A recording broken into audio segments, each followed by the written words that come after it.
शुरुआत में जब दुनिया बिल्कुल नई थी, ईडन नाम का एक खूबसूरत बगीचा था। यह सबसे रंग बिरंगे फूलों, सबसे रसीले फलों और सबसे चहचहाते पक्षियों से भरा हुआ था। इस बगीचे में भगवान ने पहले दो लोगों आदम और हव्वा को बनाया। बगीचे में जीवन, खेल और आनंद के कभी नष्ट न होने वाले दिन जैसा था। आदम और हव्वा ने इस अद्भुत जगह की खोज की, जानवरों के साथ बातें की, शानदार पेड़ों की छाया के नीचे आराम किया और बगीचे में अनगिनत पेड़ों के बीच सबसे मीठे फलों का आनंद लिया।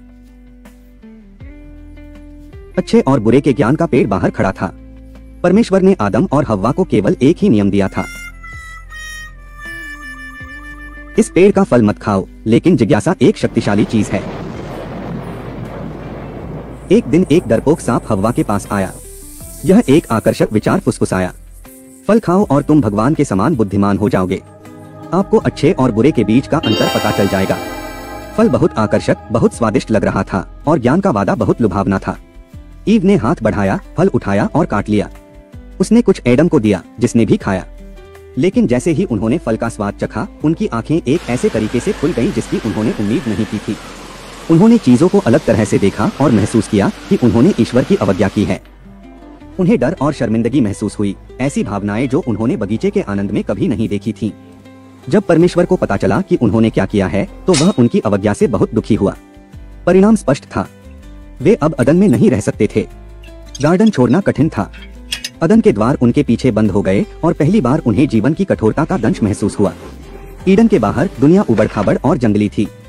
आदम और हव्वा को शुरू से ही सब कुछ सीखना पड़ा, भोजन कैसे उगाना है, आश्रय कैसे बनाना है और तत्वों से कैसे बचना है।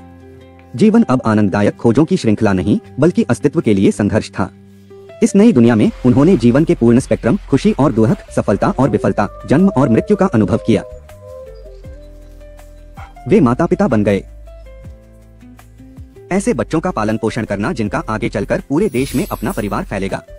अपनी यात्रा के माध्यम से एडम और ईव ने अपनी ताकत और लचीलेपन की खोज की। उन्होंने बढ़ती बुद्धिमत्ता के साथ प्रत्येक चुनौती का सामना किया, अनुकूलन करना सीखा, अधिक गहराई से प्यार करना और जीवन के क्षणभंगुर क्षणों को संजोना सीखा। उन्होंने अपने बच्चों को ईडन की कहानियां, अच्छे विकल्प चुनने और अपने कार्यों के परिणामों के साथ जीने का महत्व सिखाया। देखने के लिए धन्यवाद। अगले साहसिक कार्य में मिलते हैं।